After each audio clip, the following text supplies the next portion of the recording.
ஒரு அடுத்த எபிசோடை ஓபன் செய்தால் டீமன் கிங் கேஸ்டலை காட்டுகிறார்கள். அதாவது அந்த கான்ஃபரன்ஸ் ரூம்ல மறுபடியும் ஓட்டிங் நடக்க போகுது. எல்லாரும் குத்துயிரும் கொலைரமா உட்காந்துக்கிட்டு இருக்கானுங்க. இது என்னைக்குடா முடியும்? இதுக்கு இல்லையா சார் ஒரு எண்டு, இதுக்கு இல்லையா சார் ஒரு எண்டு அப்படின்ற மாதிரி செலிச்சிட்டு போயிட்டு வெளியே இருக்க கார்ட்ஸ் வரைக்கும் இருக்கிறீல. இதை திரும்ப திரும்ப நாம வலிச்சிட்டு இருக்கவே தேவையில்ல. இதுக்கு ஒரு முடிவு எடுத்துட்டேன்னு நினைக்கிறேன். ஹேமிஸ், நீ உன்னோட முடிவை இப்ப சொல்ல போறியா இல்லையா அப்படின்ற மாதிரி டார்டிகஸ் கேட்கும்போது, ஆமா நான் முடிவு எடுத்துட்டேன், நான் சொல்ல போறேன்னு சொல்லி வாயை திறக்கும் போது இவங்களோட முடிவெல்லாம் அன்னெசரி. இங்க இதை வேற விதமா செட்டில் பண்ணலான்னு சொல்லிட்டு நான் ஒரு புது சேலஞ்சை கொண்டு வந்திருக்கேன்னு அந்த டீமன் கிங்கோட பொண்ணு இருக்கா இல்லையா, அவ எழுந்து பேசிட்டு இருக்கா. அம்மா எப்படிமா செட்டில் பண்ண சொல்லிட்டு இருக்க? போட்டிங் இல்லாம என்ன டிஃபீட் பண்றதுக்கு எதனா மெத்தட் வச்சிருக்கான்ற மாதிரி கேட்க, இருக்குது நாம வந்து சாம்பியன்ஸை வச்சு நம்ம போட்டி போடுவோம். வெறும் வாய் வார்த்தைகளால் இல்ல, நம்ம கை கலப்பு பண்ணுவோம். டீமன்ஸ் அப்படித்தானே சண்டை போடுங்க. அந்த பொண்ணு சொல்லவும் அங்க இருக்கிற எல்லாரும் ஆச்சரியமா தான் பார்த்துட்டு இருக்காங்க. இது சாம்பியன்ஸ் மேட்சா அப்படின்னு சொல்லிட்டு. பிகாஸ் ஒரு பெரிய பேட்டில் வரப்போகுதுன்றத அந்த பொண்ணு இங்க சிம்பிளா ஆரம்பிச்சு விட்டுட்டா. அது எப்படி முடிய போகுதுன்றது தான் ஒரு டவுட். ஆனா அதுல ஒரு ட்விஸ்ட் இருக்க மாதிரி அது சாதாரண சாம்பியன்ஸ் மேட்ச் கிடையாது. இதை வந்து நம்ம ஒரு மாதிரி வித்தியாசமா பண்ணுவோம். 3-on-3 மேட்ச், அதாவது பெஸ்ட் ஆஃப் 3 மாதிரி வச்சுக்குவோம். அந்த 3 மேட்ச்ல வந்து 2 மேட்ச் யார் வின் பண்றாங்களோ அவங்க அந்த மாதிரி வந்து மோஸ்டா யார் வின் பண்றாங்க அவங்க தான் டீமன் கிங் ஆவாங்க. டீமன் கிங் அப்படின்றது ஒரு பவர்ஃபுல் எக்ஸிஸ்டன்ட்டா இருந்தாலும் அவனால் தனிப்பட்ட முறையில் எதுவும் செய்ய முடியாது. அவனுக்கு ஸ்ட்ராங்கஸ்டான டீம்மேட்ஸ் தேவைப்படும். இந்த ஒட்டுமொத்த டீமன் ரேஸ் ஆட்சி செய்யணும் அப்படின்னா அதுக்கு அந்த சிம்பிளைஸ் பண்ற மாதிரி தான் எதுன்ற மாதிரி சொல்ல இவர் சொல்றதுமே கரெக்ட் தான். இது எனக்கு பிடிச்சிருக்கு. ஸோ நான் இப்போ வந்து இதுல யார் ஜெயிக்கிறீங்களோ அவங்களுக்கு என்னோட ஓட்ட போறேன் அப்படின்னு சொல்லிட்டு ஹெமிசக்கா சொல்லிட்டு இந்த பிளானை இன்னும் இன்ட்ரெஸ்டிங் ஆக்கிறதுக்காக இது ஒரு சாதாரண 3-on-3 மேட்சா வேண்டாம், நான் ஒரு மாதிரி வித்தியாசமா செய்றேன். நீங்க 3 பேரை செலக்ட் பண்ணி சண்டை போறதுக்கு 2 டீம்ல இருந்து கொண்டு வருவீங்களா? இன்வாய்ஸ்ல ரேண்டமான லொகேஷன் 3 செலக்ட் பண்ணி அதுல எல்லாரையும் வந்து ரேண்டமா நான் வந்து அப்படியே ஸ்பான் பண்ணி விட்டுருவேன். அதாவது நீங்க வேற இடத்துல வெவ்வேறு ஆப்போனன்ட்ஸ் கூட சும்மா ரேண்டம் மேட்ச் மாதிரி போட்டு விட்டுருவாங்க. அங்க நீங்க சண்டை போட்டு ஒருவேளை ஜெயிச்சிட்டீங்கன்னு வச்சுக்கோங்களேன், நீங்க வந்து போர்ட்டல் ஓப்பன் ஆகும், வேற ஒரு டீம்மேட்ஸ்க்கு போய் ஹெல்ப் பண்ணலாம். அதாவது எக்ஸாம்பிளுக்கு எப்படின்னா இப்போ நம்ம ஹீரோ ஆப்போனன்ட் ஒருத்தன் வந்திருக்கான்னு வச்சுக்கோங்களேன், ஹீரோ வந்து அவனை டிஃபீட் பண்ணிட்ட உடனே என்ன பண்ணுவான்னா அவனுக்கு ஒரு போர்ட்டல் ஓப்பன் ஆகும். அந்த போர்ட்டல் ரேண்டமா அந்த 2 பேட்டில் வேற ஏதாவது ஒரு பேட்டில் திரும்பி விடும். அப்போ அவன் டீம்மேட்ஸ் கொண்டு போயிட்டு அவன் வந்து ஹெல்ப் பண்ணலாம். அந்த மாதிரி எவ்வளோக்கு எவ்வளோ சீக்கிரமா நீங்க வந்து உங்களோட ஆப்போனன்ட் டிஃபீட் பண்றீங்களோ அவ்வளோ சீக்கிரமா வந்து உங்களோட அந்த டீம்மேட்ஸ்க்கு நீங்க ஹெல்ப் பண்ண முடியும். இது மூலமா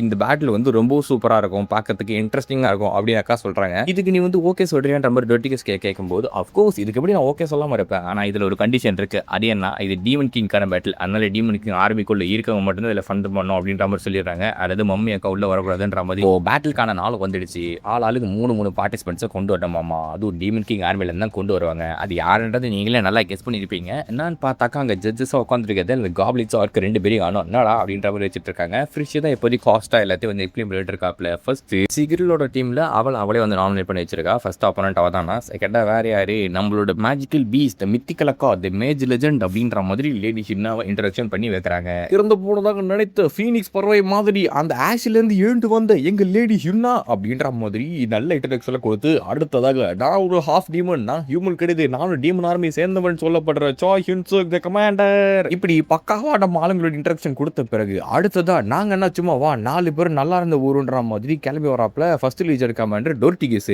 அடுத்ததா செகண்ட் கமாண்டர் வேற யாரு? எங்கள் அண்ணன் கலியுக கர்ணன் அப்படின்னு சொல்லிட்டு நம்ம ரைடர்னோட சித்தப்பா இருக்காரு இல்லையா, அவரை வந்து உள்ள கூட்டுறாங்க. இந்த ஆளுக்கு மொரட்டாலா இருப்பாரு போல, ஆளு செம்ம ஸ்ட்ராங் வேற, எப்படி பேட்டில் போகும்போதுன்னு தெரியல. இதுக்கே அவனுக்கு செக்அப் கொடுக்கல. அடுத்ததா பேர் படிக்கும்போது ஃப்ரிஷிக்கு மூஞ்சி மாறி போயிடுது. ஏன்னா அவனுக்கு 3-3v3 அப்படின்னு சொல்லுவாங்க. ஆனா இந்த இடத்துல பார்த்தாக்கா தேர்ட் கண்டஸ்டன்டா கொண்டு வருது அந்த காப்ளின் அண்ட் ஆர்க். அதாவது 2 பேரும் கொண்டு வந்திருக்காங்க. அதுக்கு கேட்டவன் என்ன சொல்றான்னா அந்த காப்ளின் வந்து டேமிங் தான் பண்ணுவானாமா, அதாவது இந்த மான்ஸ்டர்ஸை கண்ட்ரோல் பண்றது. சோ இந்த ஆர்க் மண்டே நான் தான் கண்ட்ரோல் பண்றேன்னு சொல்லிட்டு நல்லா உருட்டி ஏமாத்தி இவனுங்களே வந்து அடிக்க ட்ரை பண்ணிட்டு இருக்கானுங்க. சோ 4v3 நடக்க போகுது. இது வந்து ஒத்துக்க மாட்டோம், இது வந்து ரூல்ஸுக்கு மீறானது. என்ன சொல்றீங்க ஆப்போனன்ட் டீம் அப்படின்ற மாதிரி கேட்க ஹீரோ வந்து தம்ஸ் அப் காட்டுறாப்ல. ஓகேப்பா நாங்க வந்து தயாரா இருக்கோம் அப்படின்னு சொல்லிட்டு, அட பாவீங்களா டேய் நீங்க ஏன்டா சொந்த செலவுல சூனி வச்சிருக்கீங்கன்ற மாதிரி பார்த்துட்டு சரி ஓகே ஆப்போனன்ட் டீமே அக்செப்ட் பண்ணிச்சுன்னா இதுக்கு மேல நமக்கு பேச்சுவார்த்தையே கிடையாது. நாம பேட்டில் இப்போ ஸ்டார்ட் பண்றதுக்கான முதல்ல ரூல்ஸ் அண்ட் ரெகுலேஷன்ஸ் எக்ஸ்பிளைன் பண்ணுவோன்னு ஹெமிசக்கா எழுந்து வராங்க. இது டீமன் கிங் செலக்ட் பண்றதுக்கான ஒரு மேஜரான ஈவென்ட். இதுல யார் ஜெயிக்கிறாங்களோ அவங்களுக்கு தான் என்னோட ஓட்டை வந்து நான் கேஷ் பண்ண போறேன். இதுக்கு ஒரு ஸ்பெஷலான விஷயத்தை நான் உருவாக்கி வச்சிருக்கேன். இன்வாய்ஸ்ல வந்து 3 போர்ட்டல் ஓப்பன் ஆகும். அந்த 3 போர்ட்டலையும் உங்களை எல்லாரையும் வந்து தனித்தனியா ரேண்டமா சமன் பண்ணி விடுவோம். அண்ட் உங்களுக்கு ரேண்டமான ஆப்போனன்ட்ஸும் வந்து வருவாங்க. ரேண்டம்னு கிடையாது, அவங்க டிசைட் பண்ணி வச்சிருப்பாங்க, சும்மா அப்படி சொல்றாங்க. அந்த ரேண்டமான ஆப்போனன்ட்ஸை நீங்க டிஃபீட் பண்ணிட்டீங்க சீக்கிரமாவே அப்படின்னா உங்களுக்கு வேற ஒரு போர்ட்டல் ஓப்பன் ஆகும். அதுல உங்களோட ஏதோ ஒரு டீம்மேட்டை நீங்க காப்பாத்துறதுக்கு போகலாம். சோ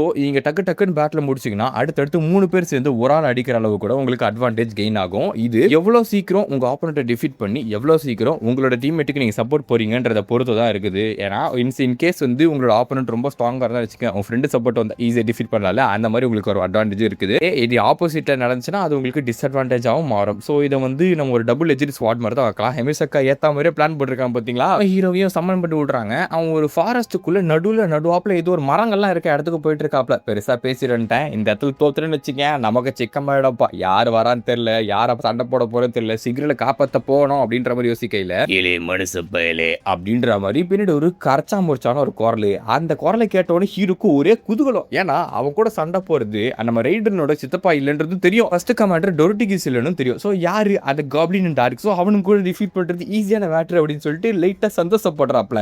இந்த சான்ஸை பயன்படுத்தி ஹீரோக்கு புதுசா ஆப்டேட் பண்ண பவர் இருக்குது இல்லையா, அந்த பவரையும் டெஸ்ட் அவுட் பண்ணி பார்த்தலாம் அப்படின்னு சொல்லிட்டு ஒரு பக்காவான பிளான்ல நம்ம ஹீரோவும் சுத்திட்டு இருக்காப்ல. ஃபுல் டிரான்ஸ்ஃபர்மேஷன் ஆகி டீமன் கிங்க்கு சித்தப்பா மாதிரி மாறிடுறான். ஆக்சுவலா ஹீரோட டிரான்ஸ்ஃபர்மேஷன் பார்க்கும்போது அந்த பவர் எந்த அளவுக்கு க்ரோ ஆயிருக்குன்றது நமக்கு நல்லாவே தெரியும். ஆனா அதுக்காக இவன் மங்கிற ஆம்னிபோட்டன்ட் ஆயிட்டான்லாம் சொல்ல முடியாது. ஏன்னா இது இந்த பவரோட ஸ்டார்டிங் ஸ்டேஜ் மட்டும் தான். இதை பத்தின ரீசர்ச்சை வந்து இன்னும் பண்ணிட்டு தான் இருக்காங்க. முதல்ல இந்த எந்த அளவுக்கு வந்து அவுட்புட் கொடுக்குது அப்படின்னு பார்க்கலாம் தான் நம்ம ஹீரோ யோசிச்சுட்டு இருந்திருக்காப்ல. ஆப்போசிட்ல இருக்க காப்ளின் என்ன யோசிச்சுட்டு இருக்குன்னா, இவன் சாதாரண ஒரு கமாண்டர் தான், அதுவும் வந்து நம்மளோட ஒரு லெவல் கீழே இருக்கோம்னா இவனால கண்டிப்பா நம்மள டிஃபீட் பண்ண முடியாது. அதுவும் இது 1v2 ஆச்சரியமானவன் அமேசிங் ஆனவன் சொல்லிட்டு இவனுக்கு என்னன்னா பட்டத்தை கொடுத்தாலும் இந்த பையனால் நம்மளோட கூந்தல கூட புடுங்க முடியாது அப்படின்ற மாதிரி நினைச்சுக்கிட்டு முதல் எடுத்த உடனே அந்த ஆர்க்கு தான் இவன் அடிக்கிறதுக்காக வந்துகிட்டு இருக்கோம். அப்போ திடீர்னு பார்த்தா நம்ம ஹீரோ வந்து காணாம போயிடப்பல. எங்கடா இவன் போனா அப்படின்ற மாதிரி பார்க்கல. அங்க இருந்துட்டு இதெல்லாம் ஒரு மேட்டராடான்ற மாதிரி ஹீரோ ஒரு அட்டாக்க கொடுப்பாப்ல. ஜஸ்ட் ஒரே ஒரு அடி தான். ஒன் பஞ்ச் மேன் சீரிஸ் பார்த்துட்டு வந்திருப்போம் போல. ஆள் அச்சடிக்கு அந்த ஆர்க்கு இருக்குது பாத்தீங்களா, கிரிகிரின்னு ஆயிட்டு மண்டையில அப்படியே மண்ணை கவிட்டு உட்காயில. இதை பார்த்த காப்ளினுக்கு சரியான ஆச்சரியம். இல்ல ஒரு சாதாரண ரெஜினல் கமாண்டரால எப்படிடா டிவிஷன் கமாண்டரை பீட் பண்ற அளவுக்கு பவர்ஃபுல்லா இருக்க முடியுது, இதுக்கு வாய்ப்பே கிடையாது, என்ன மந்திரத்தை போட்ட நீ, உன்னை நான் சும்மா விட மாட்டேன், சப்புனி மங்குனி அப்படின்னு சொல்லிட்டு அவன் டேமிங் எஃபெக்ட் தான் பண்ணோம் இல்லையா. அதனால மித்திக்கல் பீஸ்ட் எல்லாம், மித்திக்கல் பீஸ்ட் கிடையாது, சாதாரண மேஜிக்கல் பீஸ்ட், கொஞ்சம் ஹை லெவல் பீஸ்ட்னு வச்சுக்கோங்களேன். அதெல்லாம் வந்து சம்மன் பண்ணி விடுறாப்ல ஹீரோ அடிக்கலாம் அப்படின்னு. ஆனா நம்ம ஹீரோ ஒரே கையில போட்டு நெஸ்கி விட்டுருவான். அவனும் ஏகப்பட்ட மித்திக்கல் பீஸ்ட் அது இதுன்ற மாதிரி இறக்கி விட ட்ரை பண்ணுவாப்ல. ஆனா ஹீரோ அதை உடச்சு போட்டு வெளியே வந்துட்டு இருக்கான். இதுக்கு வாய்ப்பே கிடையாது, என்னோட மேஜிக்கல் பீஸ்ட் எப்படி விடால ஈஸியா டிஃபீட் பண்ண முடியுது, அதை டேம் பண்றதுக்கு அவ்வளவு கஷ்டப்பட்ட தெரியுமா. நீ ஒரு மனுஷனே இல்ல, நீ டீமன் கூட கிடையாது, நீ யாரு நான் கஷ்டப்பட்டு டேம் பண்ண அந்த பீஸ்ட் எல்லாம் கொல்ற நீ யாரு. ஓ அப்படின்னா இப்படிதான் வேல்டரை ஃபில் பண்ணிருப்பானா அப்படின்னு சொல்லிட்டு மானோட பவரை ஆக்சுவலா நம்ம ஹீரோ அப்பதான் ஃபீல் பண்றாப்ல. அவனுக்கு சுத்தி இருக்க அந்த மலிஷியஸ் இன்டென்ட் அப்படின்ற விஷயங்கள்லாம் தெரியுது. அதாவது கொன்னுன்ற நெகட்டிவ் எமோஷன்ஸ் இருக்கும் பாத்தீங்களா, அதாவது டீமன்ஸ்க்கு ரொம்ப அதிகமா இருக்கும். ஸோ நம்ம ஹீரோவால பார்க்க முடியலனாலும் கண்ணை மூடிட்டு அந்த இடத்துல அடிக்கலன்ற மாதிரி எந்தெந்த இடத்துல எந்தெந்த எனர்ஜி இருக்குன்றத அவனால வந்து நார்மலாவே சென்ஸ் பண்ண முடியுது. ஒரு கொதிக்கிற வாலி பக்கத்துல நம்ம போனோம் அப்படின்னா அந்த அனல்லே நமக்கு தெரிஞ்சு இல்லையா இது வந்து சூடானது அப்படின்னு சொல்லிட்டு, அந்த மாதிரி தான் ஹீரோக்கு வந்து அவனுங்க பக்கத்துல இருக்கும்போது அவனுங்க இவனை கொல்ற இன்டென்ட்ல இருக்குன்றது தெரிஞ்சது. ஸோ அவங்க வந்து மறைஞ்சது தாக்கினாலுமே அதை வேணாலும் கண்டுபிடிக்க முடியும். நீ இவ்வளவு வலிமையானவன்னு யாருமே என்கிட்ட சொல்ல, நீ என்ன ஆல்மைட் ஃபேனா அப்படின்ற மாதிரி நினைச்சுக்கிட்டு அவன் வந்து டக்குன்னு என்ன பண்றாப்லனா பெரிய அட்டாக் கொடுத்துட்டு இருக்காப்ல. ஆனா ஆல்மைட் சூரோட ஃபேனா இருந்துக்கிட்டு இவன் எப்படி அடி வாங்குவான், அதை எல்லாத்தையும் ஈஸியா டாச் பண்ணி கடைசியா அந்த காப்ளின் கிட்ட போயிட்டு கிட்ட வராத அப்படின்னு அவன் கத்துக்கிட்டே இருக்கையில அவன் பொகுல்ல ஒரு குத்து அடித்த அடிக்கு அவன் பல்லெல்லாம் உடஞ்சு போய் பறந்து போய் அந்த பக்கம் அந்த பய உள்ள அந்த ஒரு நொடியில ஆக்சுவலா ஹீரோ வந்து வார்த்தைகளால எக்ஸ்பிளைன் பண்ணும் அப்படின்னு அவசியம் கிடையாது. ஏன்னா அவனுக்கு வந்து நார்மலாவே புரியுது, அதாவது மசில் மெமரின்ற மாதிரி இருக்கும் இல்லையா, அந்த மாதிரி அவனுக்கு வந்து என்ன பண்ணணும்னு சொல்லிட்டு அவன் பாடிக்கு ஆல்ரெடி தெரிஞ்சிருக்குது. இவனுடைய இல்லூஷன் மேஜிக்ல உடச்சு போட்டு தூங்குத்துக்கு போட விளக்கண்ணுன்ற மாதிரி சிங்கிள் பஞ்ச்ல அவன் வந்து முடிச்சு விட்டுருவாப்ல.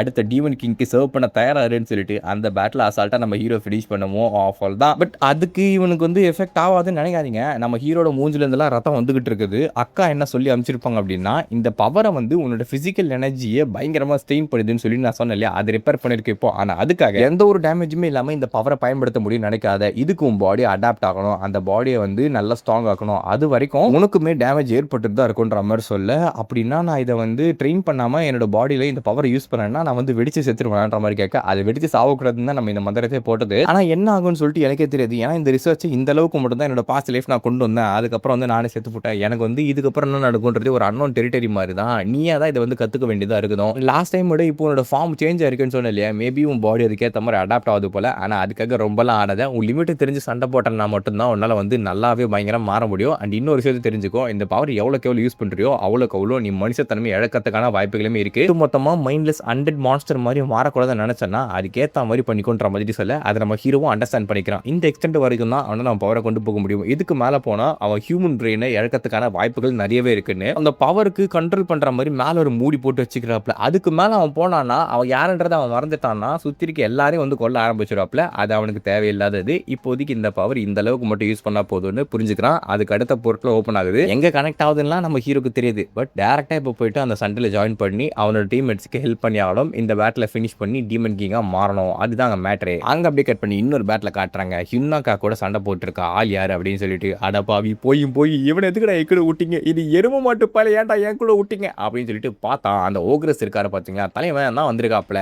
அப்படி இந்த எபிசோடு முடிச்சு விட்டுறாங்க. இந்த எபிசோடு எப்படி இருந்ததுன்னு மறக்காம கமெண்ட் செக்ஷன்ல சொல்லுங்க. இதே மாதிரி நிறைய இன்ட்ரெஸ்டிங்கான மேனாஸ் அனிமே சீரிஸ் எல்லாமே நினைச்சா சேனல் மறக்காம சப்ஸ்கிரைப் பண்ணி சப்போர்ட் பண்ணுங்க. அடுத்த வீடியோல உங்களை சந்திக்கும் வரை டாடா பை பை. வலிமையா இருங்க கோய்ஸ்.